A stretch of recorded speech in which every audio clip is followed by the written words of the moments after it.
The mic is listening. The mic is listening. The mic is listening. The mic is listening. The mic is listening. The mic is listening. The mic is listening. The mic is listening. The mic is listening. The mic is listening. The mic is listening.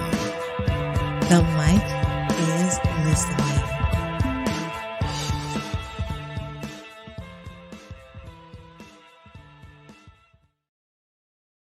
Good morning, good afternoon, and good evening. Welcome to The Mic is Listening. My name is Sia, and it's another Wednesday. So happy hump day, everyone. Whew, it's been a wonderful January. It went by so fast, and now we're looking at February. It's almost as if time is flying by super fast. And it put me in a bit of a panic mode because as a creator, as someone that helps creators create their own content, I can't believe how much work that needs to be done to calendar, to make sure that your content is in order and all that good stuff. And social media is just not my bag. I enjoy it personally, but for professionally, it is hard work. So for all the social media managers out there, kudos to you. I have nothing but profound respect for you and your discipline, because there are days when I look at all of the platforms out there and I'm just like, I'm over it. So on a positive note, though, want to talk about something about self-promotion and branding. So I am right now self-promoting, if you will, my own, whatever the hell I do, which is basically all things podcasting. Consider me the easy button. But I've been noticing, digital content and marketing and personal branding, where I kind of feel like at times there are individuals that, I don't know, I think there are ways we could go about personal branding, which doesn't borderline into pure vanity posts, and it looks a little bit more look at me and less about how can I help you. And so I'd love your feedback on it. And one of the gentlemen that, was really helpful in guiding and kind of giving me some perspectives, I asked him to join the Mic is Listening Today show, because I think our content we're going to be talking about today is going to be all about it. So I would love to welcome our good friend, Mr. Red Stafstrom. Welcome, Red. Hey, how goes it? Hello, hello. Hello. You even got the name right, even though it sounds like IKEA furniture. Oh, well, I was going to ask you, where's the derivation of that? I think Swedish, but I'm like German, Irish, Swedish, so very pasty, heavy drinking, hating the English. Like that's somewhere in there. It's just a mix of consonants and not enough vowels that make sense. So what if you find out you've got a lot of English in your like majority? Are you gonna handle that? I've already had that DNA test. So you have? Yeah. Okay. Yeah. Actually, so my mother's maiden name is Dunphy, which is like cheap plastic bottle whiskey over in Ireland. I've been trying to get a bottle forever, and I just can't get it here in the States, and it's driving me nuts. So I just have to go over there and get it. It's funny, when I was out there, shockingly, I traveled with teetotalers, so I did not get to imbibe. I literally drove through and drove past, like we were up in Newcastle in England, and then Dublin and Guinness, and I didn't stop at any of those places. I can't believe I didn't do it.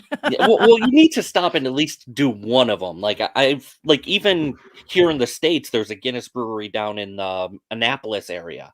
Like you at least have to try there. Oh, is there really? Oh, yeah. Oh.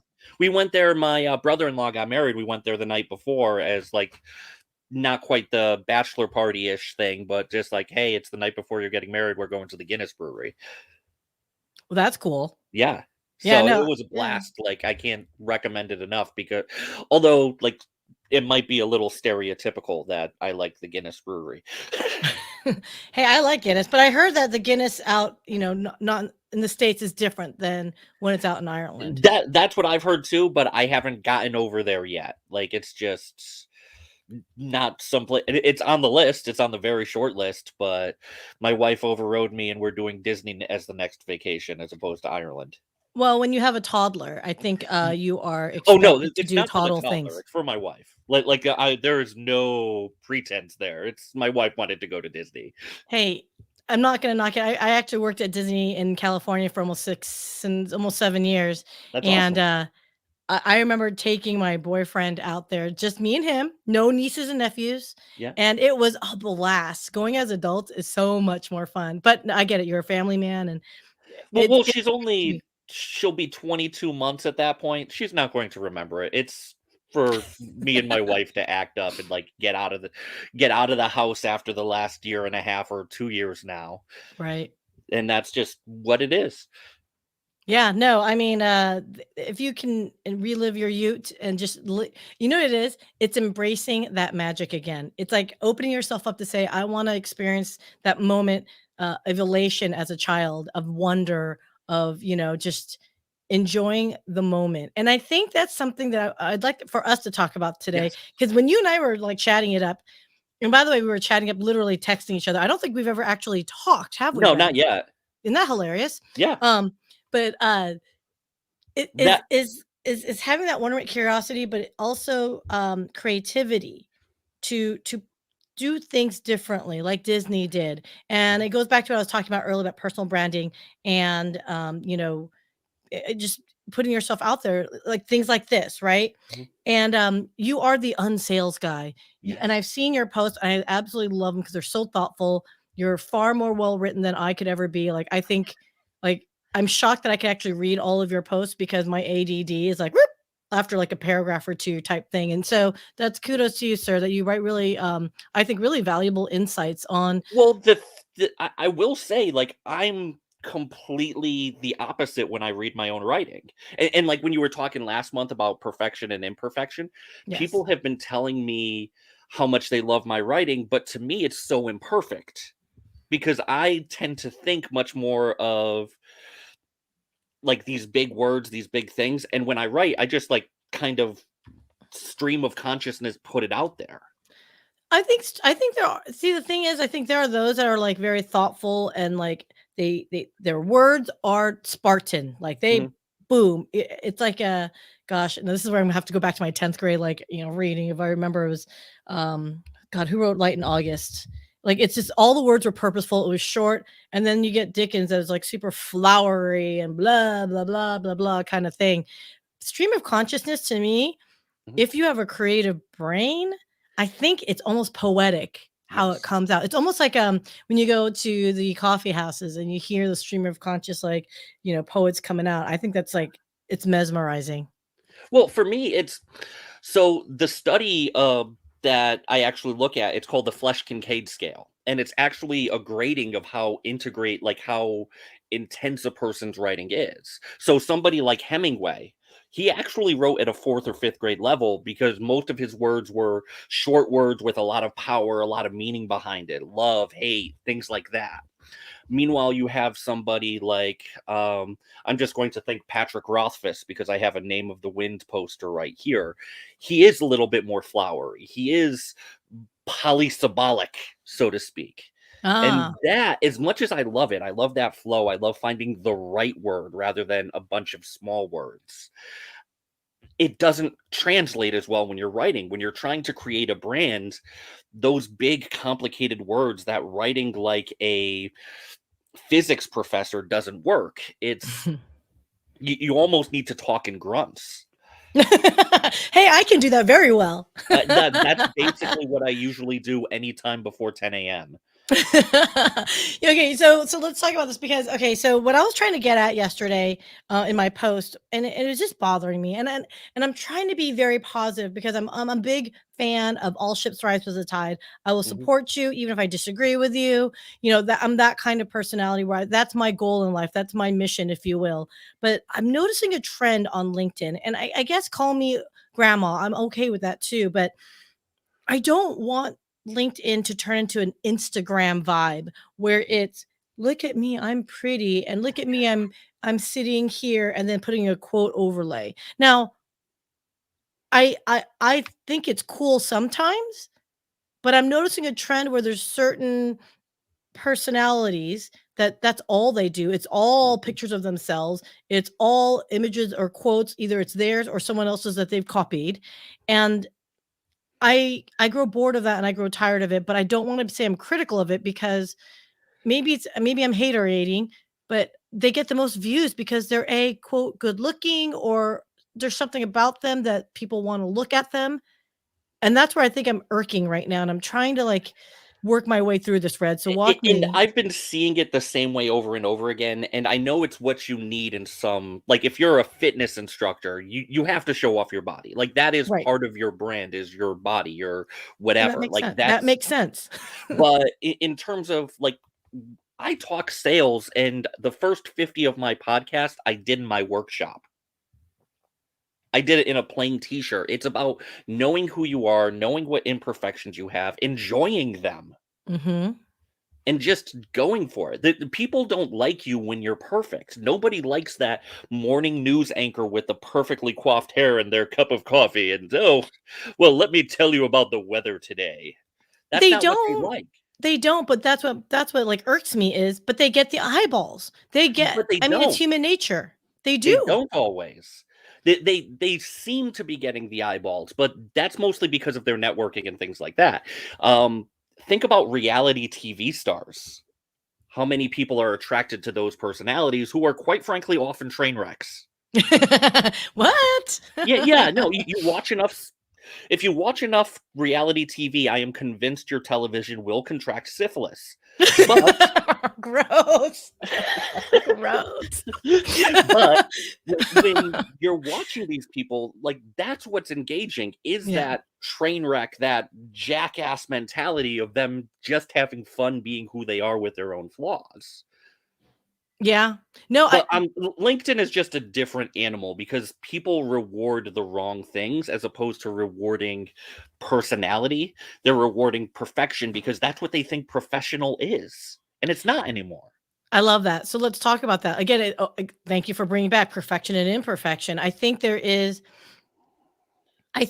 our traditional brains, our brains that we think of traditional businesses, if I am here and we're doing business in a transactional way, if I show flaws, therefore there's an assumption that I'm not going to be able to give you a deliverable that is going to be acceptable to you, etc.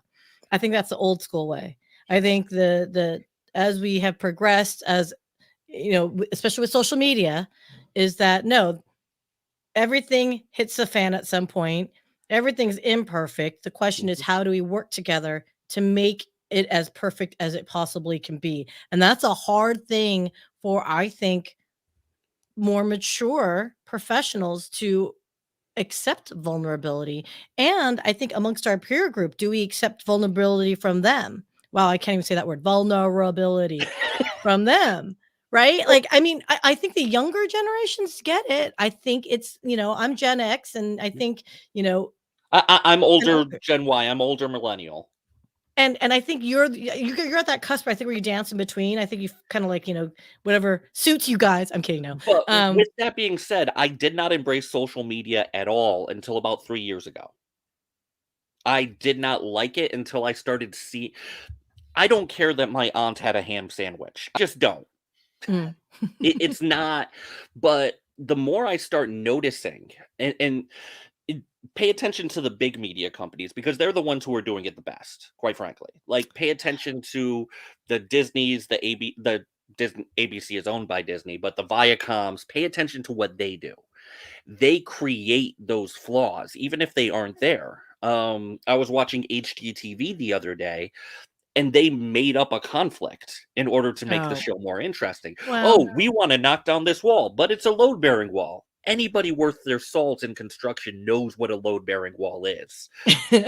Like, we could pretty much pick it up right away and just know, like, no, that's load-bearing, just the way the house is laid out.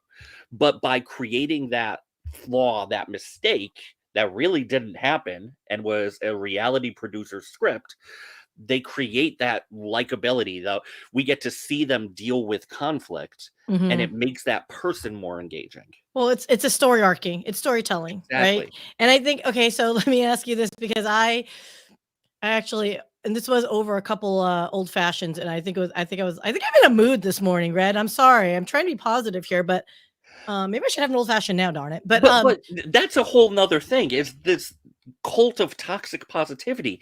Nobody is positive all the time. In fact, 70% of our thoughts tend to drift towards the negative because that's the way our brains are wired. We're wired towards survival, and we need to think what can go wrong. Yeah.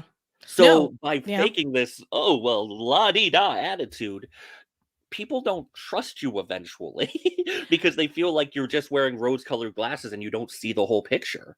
Exactly. I think that's what it is like it's almost like it's almost that image I can see where someone is like standing, it's like Humpty Dumpty standing on the wall while it's crumbling and he's smiling saying, "Hey, everything's all right," kind of thing, right? And it's like, Yeah. dude, I see what's going on. Stop faking it. But okay, so let me talk to you about this then, because and hey, street taco eater, nice to see you, my friend.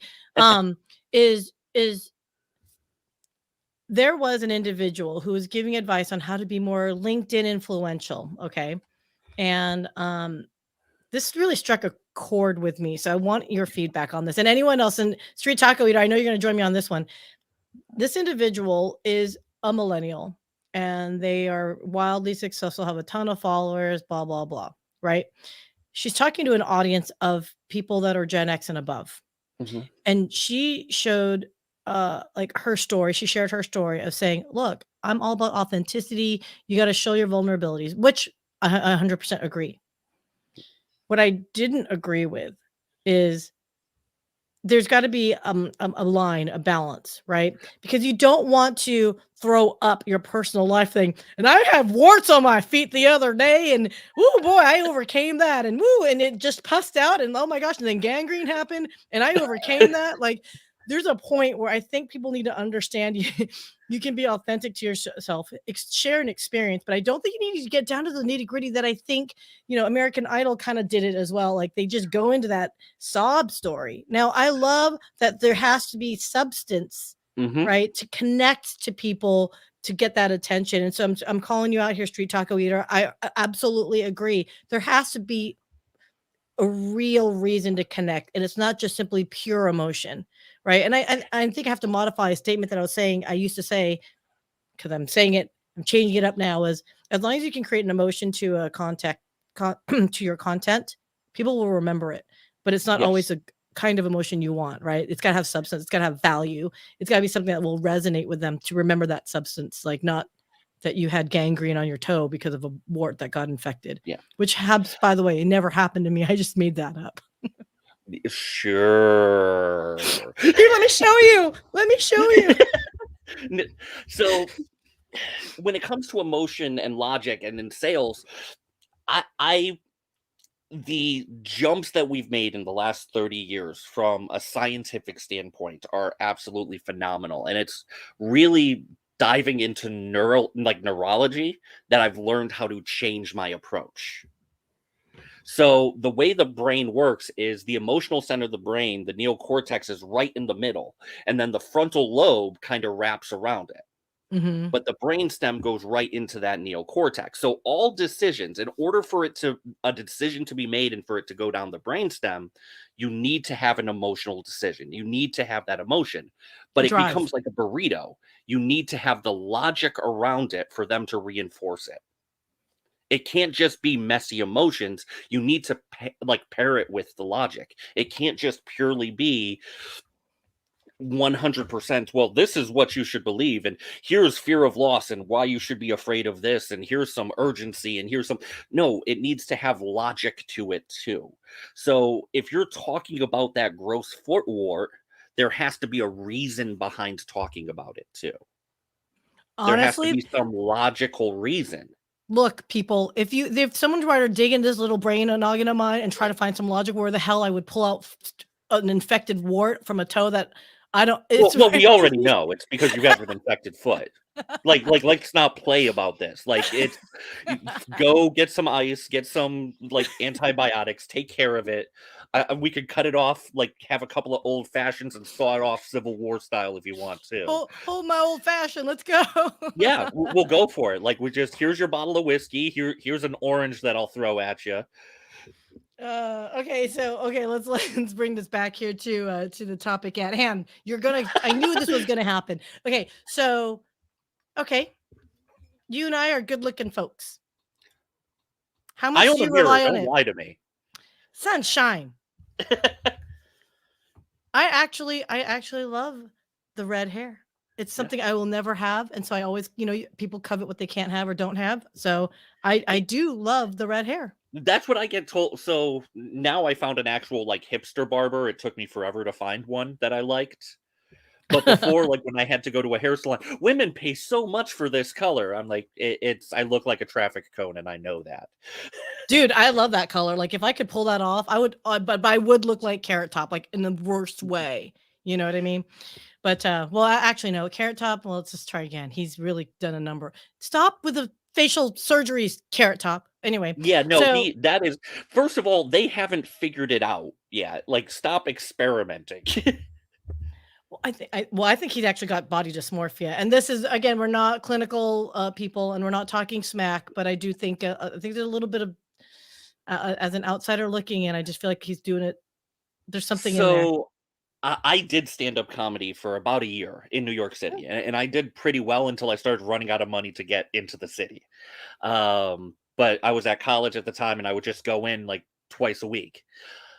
Most stand-up comics have something wrong with them. It's like my favorite joke about it was Kyle Kinane said it, and he's like, "This is just a personality quirk that I'm trying to make money off of. That's what stand-up comedy is. It's like, oh, you like the way I am? Want to give me $20?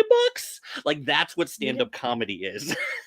Well, it's just like the masks, right? The Greek masks. Is it Greek? Yeah, Greek, right? With the sad face and the happy face. It's almost like it's what's that saying? Oh my gosh, I swear to God, one day, people, I will learn idioms. But it's like two sides of the coin, same side, whatever. So like all sides. comedy has a root in tragedy. Is that the one you're kind of thinking of? Yes, yes, that's what I'm saying. And yes, you're 100% right that the comedian that I've met and know, like they are some hardcore, like thoughtful individuals. And but when they're on stage, they get to express their thoughts, if you will, and they're poignant, right? Yeah. It's because you people are smart. Like I said, like when you're doing your free form word things, conscience streaming goodness. It's So, you and I were talking, my friend, and I just want you to know, I am a true to my word. I have my guitar right here. Oh, wow. We were supposed to be strumming and talking. Do you remember? I do not remember that because I have the memory of a goldfish now. Do you know why? The only reason why I would remember it is because we were actually texting each other, and I was rereading our texts going, oh, shoot, that's what we were talking about. That's what we're going to be prepping for. So this is completely out of tune. Makes it. I just pulled it out. It kind of digs into the whole branding thing as well, like showing the flaws, like a out of tune guitar. Oh, yes. Oh my gosh. So what song shall we sing together? Because we said we would. Let's see. Okay. I'm kidding. I can't play the guitar. I can't.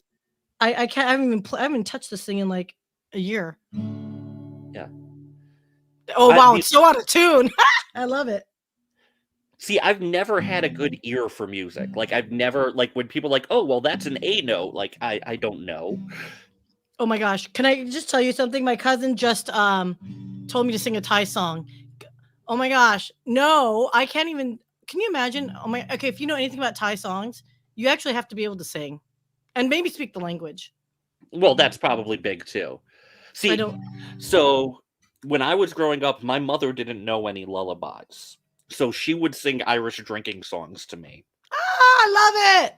Well, it sounds fun until you go to a bar. Like, picture walking into a bar and somebody singing Humpty Dumpty. Well, there's a couple songs that my mom used to sing to me that apparently I learned over time was a little bit. I mean, they were always proper, but apparently I didn't remember the proper way of singing them, and I sing them all wrong anyway. So, yeah. But that's the whole word of mouth thing, like that. Yeah, that's a whole nother diatribe to go down with history and word of mouth, and yeah. Oh, I love oral history. Like, if you ever have you ever like I haven't done a huge research. I'm like one of those people, like I find things interesting and then I'll learn enough just to satiate my appetite to learn about it, and then I go on to the next type of thing. Like Wikipedia rabbit hole style. Oh, dude, I don't know why I don't write for Wikipedia. That's like boom, Yeah. Like, oh, I don't know about this. I've never clicked this link before. Yeah. That's basically, I started learning like all of Norse mythology about that, like just one day. Like now I could talk about like Thor dressing in drag to get his hammer back. Like I could tell those stories now, all because of a 3 a.m. like Wikipedia rabbit hole. That's what YouTube is for me. Oh, Yeah. YouTube is the worst for me on that. Oh my goodness gracious. Okay, so let us we digress again. But wouldn't that be nice to like? Okay, so let's think about this. Is like, people don't necessarily want to hear. They don't want to be lectured. No one wants to be lectured. You know what I mean? And that's why, like, when I do these shows, like on Wednesdays, it's really not about lecturing. It's really about, eking out who you are, where our thoughts are, and we're all just here living on this little ball that we call Earth. They found weird looking things on Mars the other day. I don't know if you noticed that. That's another one of my I did not topics hear that. So Mars rover, one of the rovers, I think it was Endeavour, or I can't remember.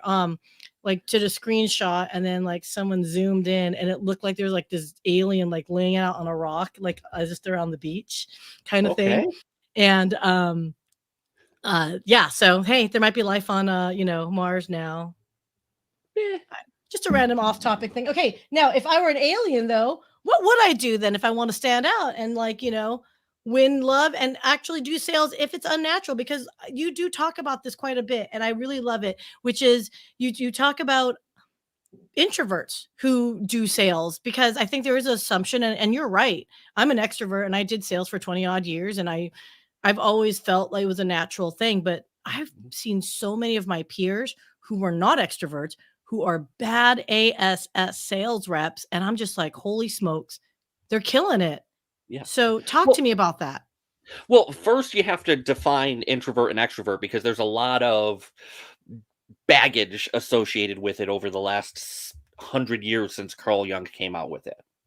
So the way I always dial it back is an introvert is somebody who recharges their batteries being alone. An extrovert recharges their batteries with a crowd. Yes, that's the easiest way to differentiate them. All the shyness, all the other things, like it's all about being in that comfort zone, having that right level of stimulus. That's the easiest way to understand the two. Now, introverts don't do well with big conversations, talking with a million different people, but they do very well with deeper conversations like this. So if you think about it this way, an extrovert likes more or less a puddle. They like a very wide amount of people that they have shallower conversations with. Yeah, and extroverts can do very, very well in sales if it's a more prospecting role. Think of the cold calling. Yep. I was just going to say that could work very well, because they could go to the bar and talk to everybody once and go home with the one person they want, like one person. I wasn't going to go down that analogy, but we can definitely talk about that. But there's enough of it that we all understand it. What an introvert does is they find one or two people and they have a deep, deep conversation. So nothing drains an introvert more than small talk. Yes. Did you see the game last night? Crazy weather we're having. That's the biggest drain on an introvert there is. So what an introvert does very well is dive in and understand the problems a person has. And when they do that, they're able to solve that problem. So that's why introverts can be better at sales, is because they actually dive in, pick up the implications, and then talk about ways to solve the problem. It's the classic spin method that Neil Rackham came up with. So you just threw this, I got another light bulb moment. That's why I was in tech sales. There'd always be a salesperson, account manager, or business, whatever you want to call it. And there was always a sales engineer, right? Yeah. And sales engineers tend to be the introverts, but they were also the knowledge folks, right? They were the ones that actually knew the technology. They're the ones that can articulate the technology. They're the ones that could dig in and look at the environment and understand the client's problems, technically speaking. And the salesperson, I mean, I don't want to diminish my role, people's, but it was maybe they didn't know it technically, but they did understand the bigger picture, which is, if you can speak, CEOs speak, the C-suite speak. I feel like that's where my role often sat, was I understood the overall arching issue, but there's also the details that still need to get fixed. Because just because you understand the ivory tower, don't mean that tower is going to hold up if you can't get the infrastructure correct, if that makes sense. So getting the C-suite on board is one thing, but it's usually not just up to the C-suite. It's up to the engineers. It's up to the managers in the mid-level who actually are going to implement everything. So you need the people who can get the CEO on their side, but you also need to make sure that you have the people in the middle who are actually delivering your piece of tech. Yeah. to actually get it too. You can't just have one. It can't just be, well, I know the CEO and he'll implement whatever I say. Or she, or whatever she says. Exactly.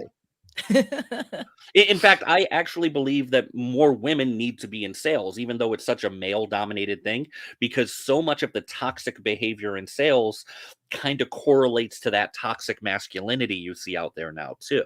Oh, don't get me started on that because Yeah, well, but look, the idea of like, you need to dominate your client, you need to control the conversation, like, that's pretty toxic.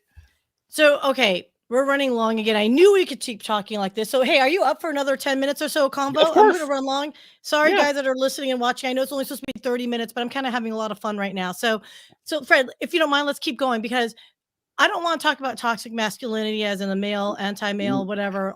Yeah, I that's think a whole nother pipeline to go through. I mean, I think I had another conversation about like why is it, and I'm trying to get out of that mentality myself. I get it. I am a product of my generation, if you will, but of my experiences is that hunter gatherer. That even that terminology and that usage to me, like I'm sorry, hunter and farmer, not gatherer, but farmer. Well, Right? yeah, Whatever. that's exactly it. Is the difference between like so many people see sales as a hunter role, like go out, eat what you kill. And Yeah. it's really the people who are the most successful are the people who build deep relationships, who nurture, and they behave like a farmer. Those are the people who are the badasses in sales, to take what you said. And you can't do that without going deep. And that's where introverts excel. Right. I think everyone has a time, like their place, if you will. I don't want to say their lane because you can always cross lanes at some point, but everyone has a role that to build a team. It's teamwork makes a dream work, right? So can I just ask you one quick question here? Because so one of my other podcasts that I do is called the CISO Diaries. Yeah, shameless self-promotion, Yeah. CISO Diaries, check it out. But it is something that has bothered me. You said more women in sales. For Mhm. me, it's more women in everything. But Yeah. okay, and particularly cybersecurity because that's kind of my whole, hardcore roots. So shout out Jared, I see you there, my friend. Is why do you think that is? Why aren't women who are intuitive, who know, I think, how to dig deep intuitively, just by virtue of the roles that women quote traditionally play? Why isn't there more of it? Why wasn't that a natural progression um, to suit their See, personalities, if you will?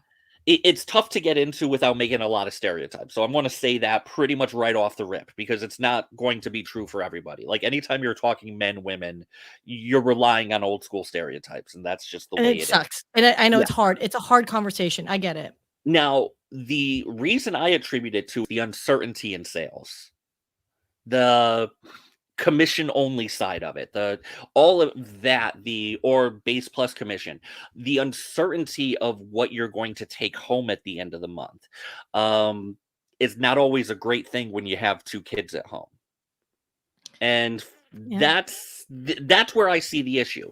I want to see more women in sales. I think they can absolutely thrive, and more women in everything, absolutely. But I think that men just tend to be bigger risk takers, and I don't believe that's more, again, totally stereotypical. But there's a reason why I have a table saw scar on my hand and my wife doesn't. Well, I've proven myself incompetent with the table saw, if you will. So that's also called wisdom. Kidding. No, I'm Yes. kidding. No, I'm kidding. I'm kidding. I'm kidding. No, but but but you bring up a point though. I think you're right on that. As far as we've seen this, and it's been commented before. If women see a job description, and it's been documented, if they see a job description and they don't click off 100% of the must-haves, there's a higher Mhm. probability that women don't apply for the job. Whereas men will be like, meh, I've got 20%. I'm gonna apply. And Yeah. I don't, is it, that's something that, I just want to keep saying over and over again is apply, try, Yeah. right? You Yeah. miss 100% of the shots you never take. Yeah. And it's again, it's tough because we're absolutely talking in stereotypes. We're talking about cultural norms. I mean, I can't put that boilerplate stamp on there enough. But think about like the way men and women date. Men typically have to send 50, 60, 70 messages on a dating app, whereas women just sit back and can kind of make their pick on those. I don't know. I don't know what that means, man. Well, I was just I like ha I met my wife on one of them. I don't remember what, but again, men are typically sending out a bunch of messages. They're going the shotgun approach. Oh my gosh. Okay, now okay, I mean, I haven't been single in a long time, but, Yeah, um, it'll be 20 years in May. Gosh, yeah, help me. But I did see my nephew in action at a bar, over the holidays, and holy smokes, you're right. He yeah, just bounced down the bar. I'm like, "Can you be a little bit choosier?" yeah, But okay, so wait, my friend Jared actually made a point, by the way. He said there was a yeah. shift in sales in the last 5 years or so. He says, "You saw the mass majority of men on the customer side, but you know how more women are on the sales engineer side, on the vendor partner level. There are women on the vendor side, um, but at the same time, still not enough. I mean, now granted, I've been out of tech sales in 5 years. So thanks for the reminder, Jared, that things have moved on without me. Um, thanks, dude. Just without me, I know. The I ship has wanted things to sailed. come to a standstill. Ship continues to sail on. Yeah. But okay, but okay. So again, let's go back to the original premise of this is so how you present yourself. And by the way, Mhm. I'm like squirreling again. When you are a corporate employee, you can still very much have your own personal brand. I think that's more than ever obvious. In the last 5 years, I've noticed far more corporate employees doing their own podcasts, for example, or Mhm. creating their own, digital content, whatever it might be on whatever platform you have. And I'm shocked actually that the major, business enterprises, these and corporations are actually saying, okay, as long as you still follow the code of conduct, Mhm. have at it, because 10 years ago, it was, No. "No, you're not doing any don't you dare get on social media because you're a representative of this organization." Now it's so much more fluid. So, talk to me about this as a sales individual. If you're an introvert and, people like you, like, and you say you're more introverted, right? You said, Yes. or, And so I um, am a full-blown hide in the basement introvert. I like nothing more than it being 3 o'clock in the morning, everything being quiet, and being able to think. okay, so what advice do you give then? Because it's not necessarily a natural feel to be like, okay, I'm just going to put this out there. What advice do you give for folks that, to differentiate themselves in sales? Because right now it's hard. We can't get Yeah. physically in front of each other at times.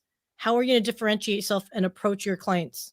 So it's about knowing the way you recharge and being as focused on that as you possibly can and making sure you're putting yourself in positions to actually recharge.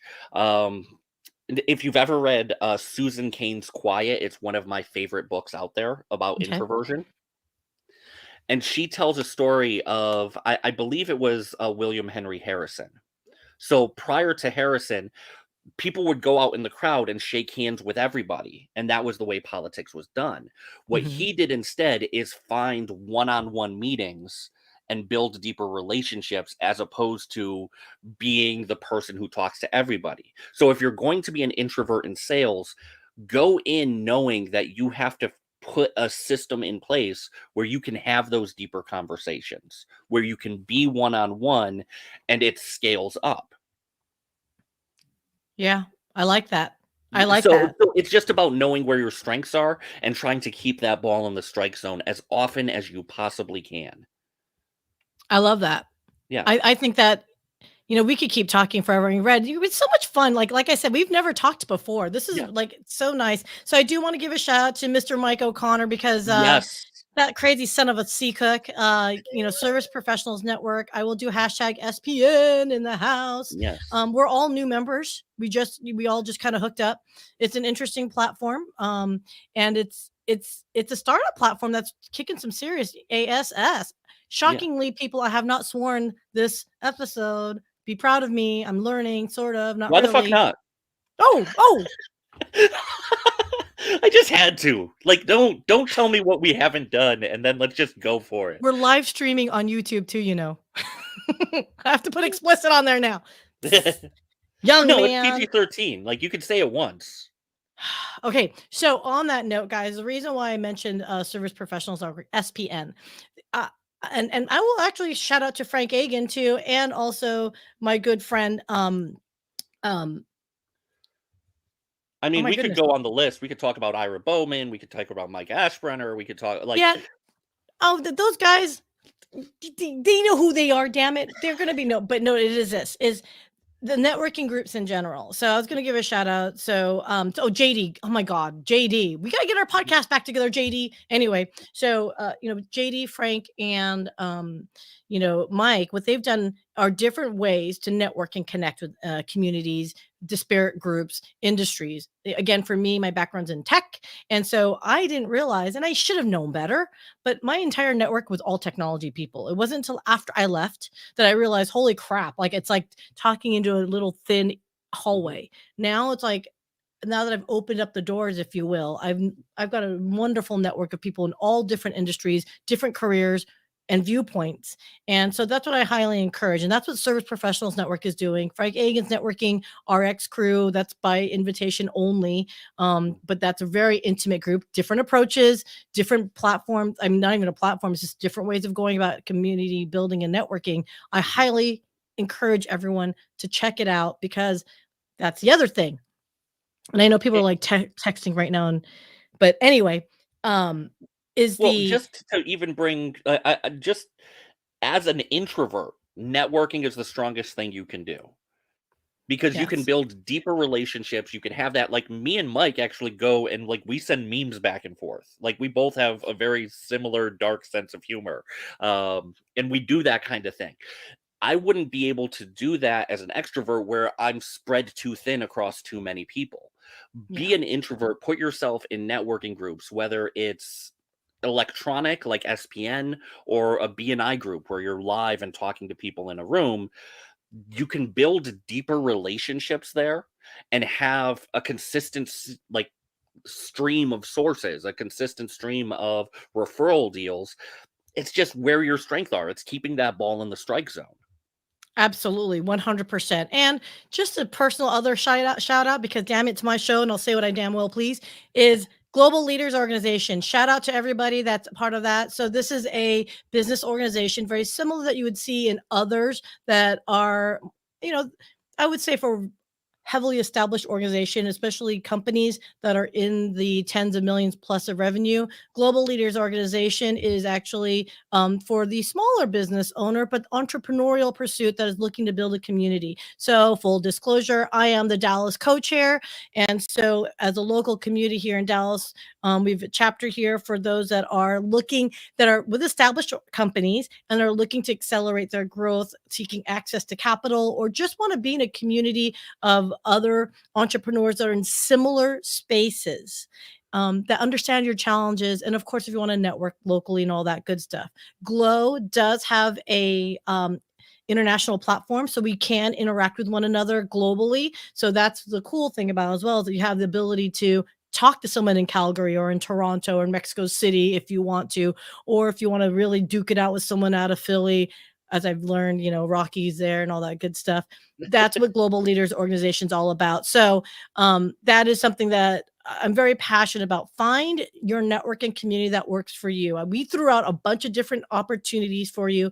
And for those that are part of the CISO Diaries, who are following from there, for those that are breaking into cybersecurity or transitioning into cybersecurity as a second career, look at Cyber Future Foundation. There are other great organizations out there. And if you're breaking into the career in cybersecurity, get active on LinkedIn, or even any industry. Get active on LinkedIn and get to know all the industry leaders.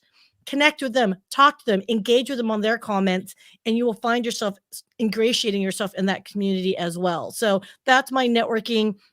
That's my personal branding, and put yourself out there. And of course, all ships rise with the tide. So, of course, promote yourself, but I feel like at the same time, promote others, because when everyone in your community is successful, you're part of that crowd, right? And, everyone likes to do business with people they know, like, and trust. And if you've got a really awesome community, people want to be part of it and gravitate towards it. So that was my rant. So, Red, what do you think? So the one thing I'm going to add to that is we are in an environment now, we are in an economy now where building a brand is no longer optional. It just simply isn't. You are either going to build your own brand or you're going to be subject to somebody else who did, whether it be an employer, whether it be a competitor. Somebody is going to build a brand. Somebody is going to have their tribe of followers. They're going to have their network, and you're going to have a tough time either building or breaking into one. Start now. That best time to plant a tree 20 years ago stands true. It's something that's taken me way too long to learn, and it's something I am actively like pushing for right now. I love that. I Yeah. love it. Red, you and I could keep talking forever, but this is supposed to be a 30-minute show, but we went long as usual because that's what I do. Congratulations, everyone. I have no respect for anyone's time. I'm sorry. You can always watch this later and cut and paste and all that good stuff, or watch it while you're washing your dishes. Mike O'Connor is like blowing up our comments, and I'm like trying to like catch up on that.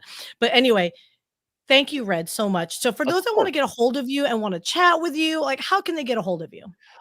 Feel free to connect with me on LinkedIn, Mike Red Stafstrom. You could also find my blogs on SPN. You could find them at brokensalespeople.com. You could find all the platforms. You could find my podcast there. It's going to be relaunched as soon as I finish the electrical work. I'm planning on create a whole bunch more. So brokensalespeople.com, LinkedIn, those are really the two big ones. And SPN, obviously. Well, you know what? My apologies. I needed to add your graphic into there. And I just realized, when you're producing your own kind of show, this is why I have nothing but profound respect for my engineers and all the engineers that actually do the professional stuff. Again, just full disclosure, I am a podcast producer, but I'm front of the house. This is my own personal project. So yeah, the production quality may not be all there, but our engineers, when we do professional, is really badass. Just saying. At any rate, well, it doesn't have to be perfect. A plan executed at 40% is better than any plan that's perfect that sits in the drawer and gets second guessed. Execute and figure it out. Red, I need to have you back more often. Tell me when. Dude, this is a lot of fun. I actually had a lot of fun with you today. So, yeah, it's such a pleasure even with to your meet foot you. fungus. Son of a secret. I honestly don't, people. But honestly, I don't know this is another thing. What the hell goes on in the brain that they just come out with the random stuff? I need to get a what do you call it? A neuro person to like figure out like when you're nervous or excitable or maybe too much coffee, like what goes on in your brain. Like, if you know anybody, hey, if there's any there is a point where there's too much coffee. I've been told I don't need coffee. So for me, drinking this, and by the way, this is like a 22 ounce, I think they said it's 22 ounce. Yeah. Probably not the best thing. I'm cutting back. I used to do a quart a day. I don't think that's healthy for you. No, almost nothing I do. Like, what doesn't kill you gives you unhealthy coping mechanisms. Maybe I don't want you back. Like, I've got a 20-month-old. Like, he's 20 months today. Coffee. I know. Congratulations, though. So, and I had very little to do with it. I will admit that. You were there for one critical part. That's all I'm saying. But yeah, and she kind of tolerates me now, so I'm enjoying it. Red, you're a rock star. I love you. For those that want to get to know Red, Mike Stafstrom, hit him up on LinkedIn, of course, on his podcast. He's the Unsales Guy. Company is Broken. And I apologize. I probably should have gotten your logo a bit brighter. Broken Sales People. Check it out. I think he's going to give you some great advice and coaching for those, again, that, just looking to refine and understand how they can maximize their sales potential. So on that note, Red, thanks again. I think we're going to wrap up. This is awesome. I can't wait to do it again. Awesome. All right, guys, that's it for this week of the Mike is Listening show.